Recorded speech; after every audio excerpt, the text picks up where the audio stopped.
Hello friends, कैसे हैं आप सभी लोग। आशा करता हूं आप सब लोग स्वस्थ हैं, मस्त हैं, व्यस्त हैं। फ्रेंड्स, जो आज मैं आपके समक्ष चर्चा लेकर आया हूं वो बहुत ही प्रैक्टिकल इशू है और बहुत ही ज़्यादा कन्फ्यूजिंग है। लेकिन फ्रेंड्स, वो इतनी इम्पोर्टेंट है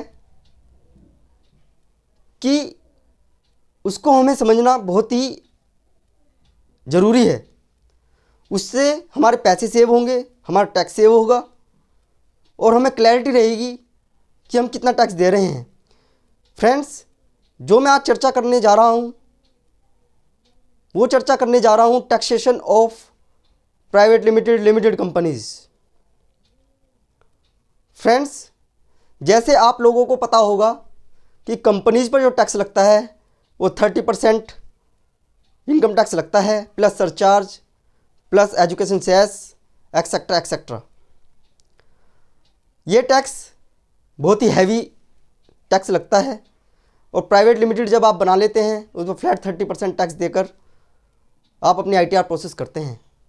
लेकिन फ्रेंड्स, पिछले कुछ दिनों से, पिछले कुछ सालों से आप लोग सुन रहे हैं कि प्राइवेट लिमिटेड कंपनी पर कुछ पर तो 15% टैक्स लगता है, कुछ पर 22% टैक्स लगता है, कुछ पर 25% टैक्स लगता है और कुछ पर 30% टैक्स लगता है। तो मेरे पास क्वेरी आती हैं, लोग मेरे से पूछते हैं कि हम लोग 30% टैक्स दे रहे हैं तो ऐसा नहीं हो सकता क्या कि हम लोग 15% टैक्स दें, या हम लोग 25% टैक्स दे रहे हैं तो हमें 22% लेने के लिए क्या करना होगा, या 22% दे रहे हैं तो 15% के लिए क्या करना होगा। फ्रेंड्स, इतना कन्फ्यूजन होता है लोगों के दिमाग में कि वो ये डिसाइड नहीं कर पाते कि उनकी कंपनी कहाँ फॉल करती है और कितना टैक्स उनके ऊपर एप्लीकेबल है। या समटाइम्स ये भी हो सकता है कि आपको उस ऑप्शन का ना पता हो और आप ज़्यादा टैक्स गवर्नमेंट ऑफ इंडिया को दे रहे हैं।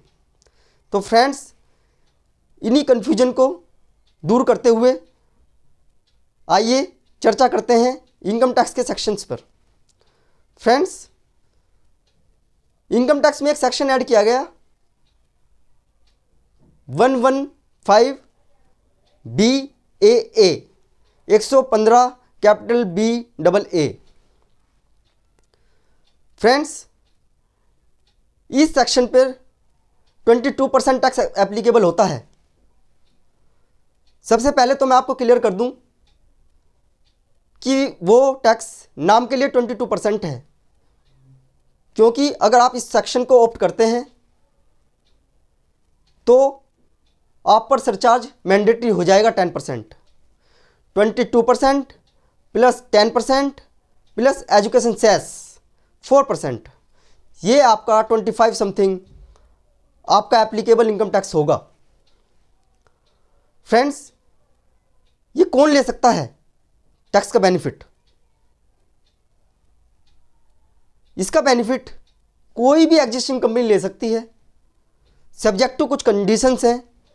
सबसे पहले ऑप्ट करने से पहले आप उनको चेक कर लीजिए, अदरवाइज आप ट्रबल में आ जाएंगे अगर आपने बिना चेक किए हुए ये सेक्शन ऑप्ट कर लिया। और फ्रेंड्स, मैं बता दूं, आपने जब एक बार ये ऑप्ट आपने सेक्शन कर लिया फिर आप इससे बाहर नहीं आ पाएंगे। ये लाइफ टाइम जब तक आपकी कंपनी रहेगी ये टैक्स एप्लीकेबल रहेगा।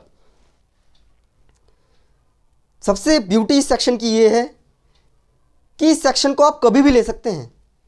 सपोज कीजिए आपने कोई कंपनी आज बनाई है और आप चाहते हैं, 3 साल हो गए हैं चलते हुए, आप चाहते हैं कि मैं आज ये सेक्शन ऑप्ट करना चाहता हूं, तो आप उसे ऑप्ट कर सकते हैं इजीली।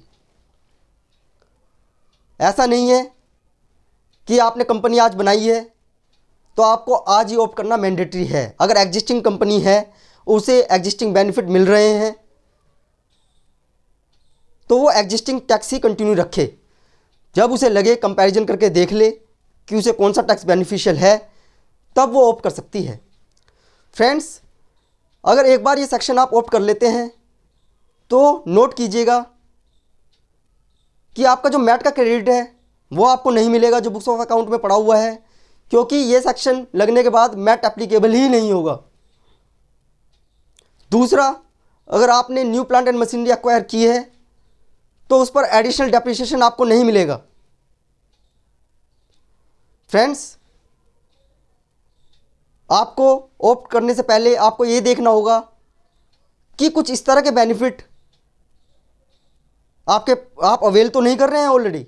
अगर कर रहे हैं तो प्लीज़ वो ये सेक्शन ऑप्ट मत कीजिएगा। अभी आपको चैप्टर 6A की डिडक्शन नहीं मिलेगी, आपको 10AA की डिडक्शन नहीं मिलेगी, आपको कोई डिडक्शन नहीं मिलेगी। गवर्नमेंट ऑफ इंडिया का सीधा मोटिव है कि अगर टैक्स कम दे रहे हैं तो फिर हम डिडक्शन प्रोवाइड नहीं करेंगे। तो फ्रेंड्स, अगर आप ये डिडक्शन ले रहे हैं, आप एडिशनल डेप्रिसिएशन का बेनिफिट ले रहे हैं, आपके पास मैट क्रेडिट पड़ा हुआ है, तो पहले वेट कर लीजिए कि आप इनका बेनिफिट यूज कर लें, उसके बाद आप ऑप्ट कर लेंगे। ऑप्ट करने के लिए कुछ नहीं करना होता फ्रेंड्स, आपको before due date of return एक इनकम टैक्स फॉर्म अपलोड करना होता है इनकम टैक्स की साइट पर, और आप उसे ऑप्ट कर लेते हैं। फ्रेंड्स, अब दूसरे सेक्शन की बात करते हैं। 115 BAB 115 कैपिटल BAB। फ्रेंड्स, ये बहुत ही अच्छी मूवमेंट थी इंडस्ट्री को बूस्ट करने के लिए। अगर आप कोई कंपनी लगाते हैं, मैन्युफैक्चरिंग यूनिट लगाते हैं आफ्टर 1 अक्टूबर 2019, तो आप इस सेक्शन का बेनिफिट ले सकते थे। फ्रेंड्स, ये एग्जिस्टिंग के लिए नहीं है।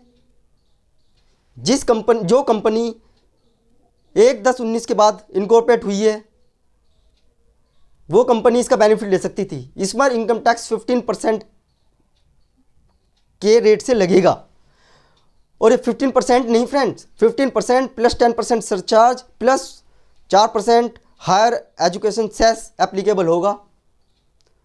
इन दोनों ही केस में जहाँ पर कंसेशनल रेट लगते हैं, सरचार्ज मैंडेटरी है।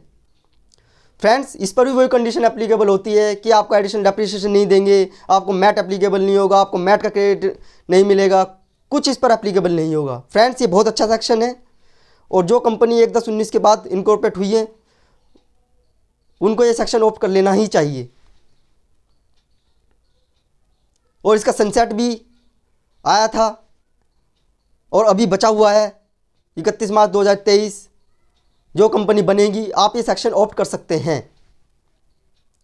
फ्रेंड्स, अब बात करता हूं मैं 25% टैक्स की जो कंपनी पर लगता है।